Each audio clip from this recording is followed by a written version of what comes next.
எடப்பாடி சட்டமன்ற தொகுதிக்குட்பட்ட பகுதியில் உள்ள அதிமுக, பாமக, பாஜக மற்றும் தவிக ஆகிய கட்சிகளில் உள்ள முக்கிய நிர்வாகிகள் திமுகவில் இணைந்தனர்.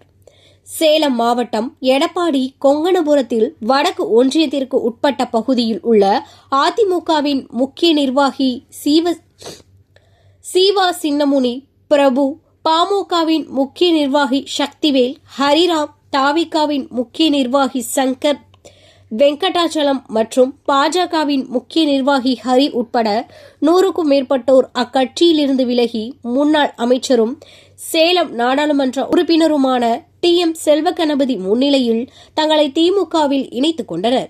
மாற்றுக் கட்சியிலிருந்து விலகிய நிர்வாகிகளுக்கு முன்னாள் அமைச்சர் பொன்னாடை அணிவித்து வாழ்த்தி வரவேற்றார். அப்போது கொங்கணபுரம் வடக்கு ஒன்றிய திமுக செயலாளர் டாடா, ஒன்றிய தகவல் தொழில்நுட்ப அணி ஒருங்கிணைப்பாளர் பிர்லா உள்ளிட்ட திமுக நிர்வாகிகள் பலரும் உடன் இருந்தனர்.